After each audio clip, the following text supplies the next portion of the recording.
See, there's me freaking out.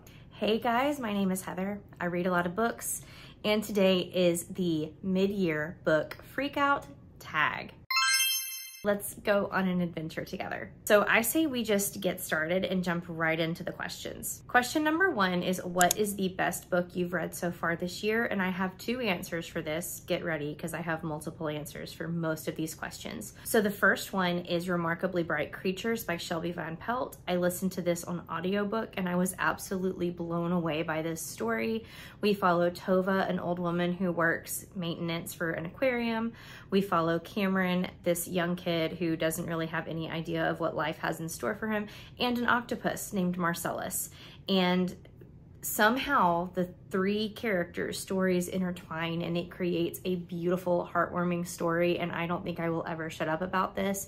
And I'm determined to get to an aquarium soon to see the Great Pacific Octopus. It was so good.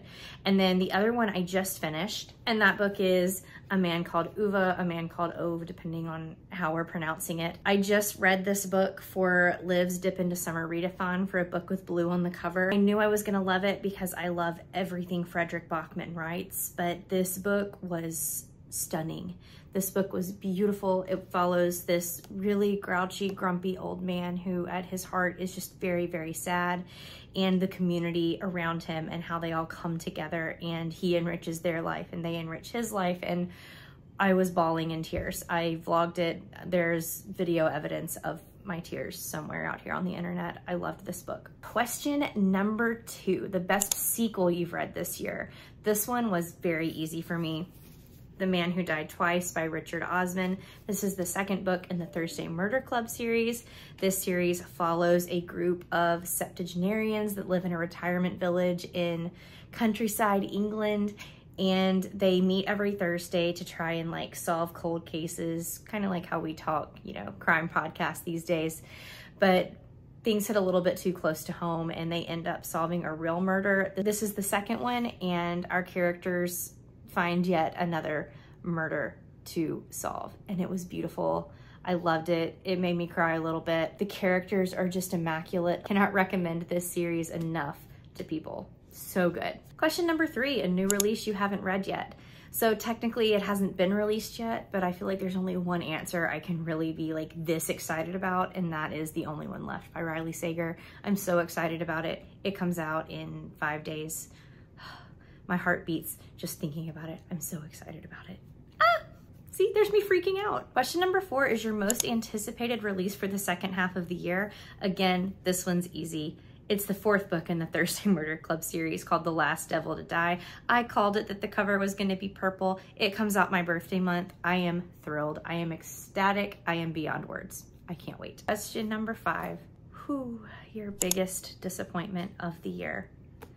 Y'all, this book came so highly recommended to me by so many different groups of people, and I am so disappointed in it. It is my lowest rated book of the year. I'm scared to show it. Shady Hollow by Juno Black. I was recommended this by a real life friend who knows how much I love the Thursday Murder Club series, saying that this was very similar. I've been recommended it on the internet by people I trust. I have no hate towards them. Not everybody's gonna like the same books, but this just was not it for me. I thought it was gonna be really witty, and it was just very one-dimensional characters that pretty much relied on like what animal they were for their personality traits. The murder was really easy to solve. I was very disappointed. Question number 6 is your biggest surprise. Again, I've got 2 answers. The first one is a book, and that book is Lessons in Chemistry. I had no plans to read this book.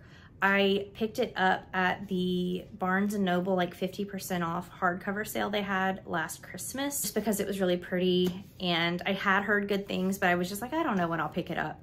It was one of the first books I read this year. Blew my mind. I loved it so much. I pretty much read it in a day. It's a special edition and I wrote in it. I underlined things. Who am I? This book was fantastic and I cannot wait for the Apple TV series.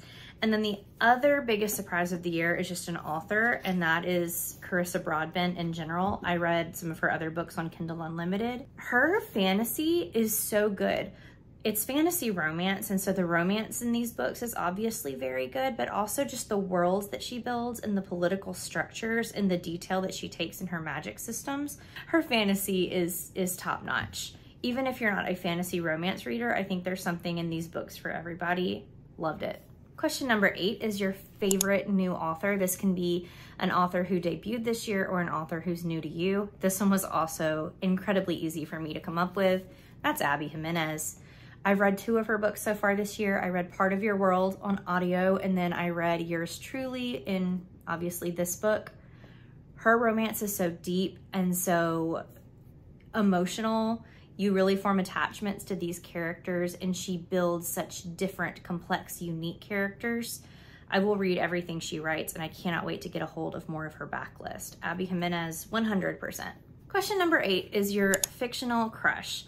Now, y'all, I am an old lady, and I don't really have fictional crushes, but I can tell you about some men that I admired in the books that I read. First one that we're going to talk about is Jacob from Yours Truly. He is the sweetest man I have ever read about in a book. He struggles with anxiety. He's got some depression. He has some issues in social situations, and I identified with him so much. I love the way that he was able to step out of his comfort zone when it came to love, but also the way that his partner treated his issues, and I love this man. I want to see him in more books. And then the other one is Max from the War of Lost Hearts series. So Max is a grumpy hermit who would rather not be around people and not leave his house. And he lives in a cottage with a bunch of plants and a garden. I don't need to say anything else. Number 9 is your newest favorite character. So my newest favorite character is Manon, who I realize is not in books 1 and 2 of Throne of Glass, but my copy of number 3 is in another room. I'm reading Heir of Fire right now, and I just got introduced to Manon. I've been spending about 150 pages with her. I love her. She is so stinking cool, and I hope she stays this way and that I don't change my opinion, because we know that Sarah J. Maas likes to fiddle with your emotions in regards to her characters, but we're gonna say Manon for right now. I freaking love her. So this is books that have made you cry this year. We're just gonna list them. Books that made you cry. Remarkably Bright Creatures. Yours Truly. A Man Called Uwe. The Man Who Died Twice. I'm sure there's more because I cry at the drop of a hat, but these are the ones that I have like visceral memories of the sob fests that they created. There were lots of tears. I had to rehydrate after reading those books. And then number 11 is a book that made you happy. And it's the same answer as number 10 for me, because the reason that those books made me so sad is because they were equally balanced out with happy moments. And so the highs felt really high and the lows felt devastatingly gut-wrenching, and they just worked together like that, and I loved it. I loved it. I like books that make me happy and then make me cry. Yep. Number 12 is the most beautiful book that you have bought this year or were gifted or whatever. And I've got 2 for this one as well. So first of all, we've got Happy Place by Emily Henry. The hot pink, the illustration, the glossiness, the fact that I have a signed copy. Beautiful, stunning. And then I'm sure this one's gonna pop up in a lot of people's most beautiful books, but Fourth Wing by Rebecca Yarros with the sprayed edges. Number 13, what books do you want to read before the end of the year? So for this, we're gonna talk about some books that are on my TBR cart and some books that are in my Kindle Unlimited library, and then just some other books that I would like to read. So on Kindle Unlimited, I would like to finish the Eden series. This is Juniper Hill, Crimson River, I think is the one that just came out. There's another one in there somewhere. Garnet Flats. I want to read all of those. I really liked the first one. I want to read the, is it Chestnut Spring series by Elsie Silver, like Powerless, Reckless, all of those. I want to read the rest of Carissa Broadbent's works. I want to read everything really, but some other ones that I really need to get to. Are y'all ready for this? Because I don't know that I am. City of Brass by S.K. Chakraborty. I've heard amazing things, and I really liked The Adventures of Amina Al-Sarafi, so I want to get to this. Get a Life, Chloe Brown. Picked this up from my local used bookstore, and I've heard great things. Book number 2 in the War of the War of Lost Hearts series. This is Children of Fallen Gods. I want to get back to spending some time with Tasana and Max. The Summer of Broken Rules. This is actually going to be read very soon for the Suns Out Books Out readathon. Same with Meet Me at the Lake by Carly Fortune. Tomorrow and Tomorrow and Tomorrow by Gabrielle Zevin. I'm reading this one very soon. My best friend just finished listening to this, and so I've got to read it so that we can talk about it together. That's the benefit of having a best friend that reads, but then I gotta read it so that we can discuss it. But I'm very excited for this one.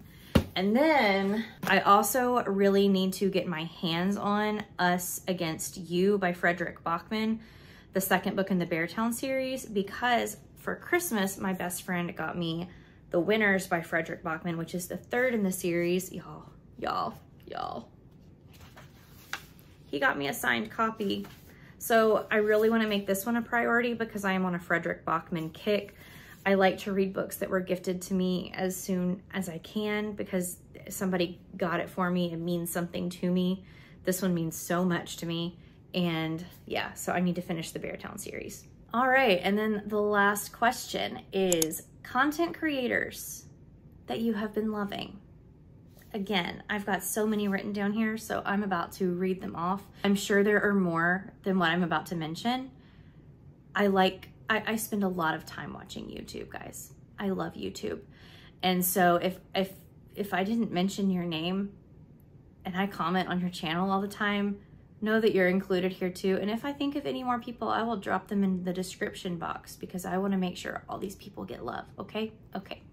So we've got Olivia from Liv's Library. We have got Kendall from Bookphoria. Elise from A Virgo Rising Reads. We got the book girlies, Haley, Sarah, and Des. And they're amazing, each of their individual channels. And then whenever they collab together, we got Lexi from Alexandra Rosalind. We've got Olivia from Olivia Reads a Latte. Reagan, a classic from Peruse Project.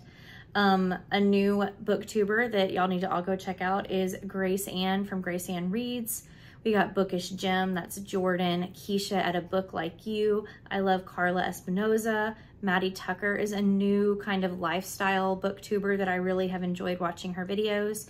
And then this is not booktube, but I've been a religious follower of this girl for a couple of years, and her name is Sophia Marie D, and that is her channel. She does more like weight loss, fitness, day-to-day life vlogs, but I don't know. I feel like we're friends because I watch her so much, but she doesn't know who I am.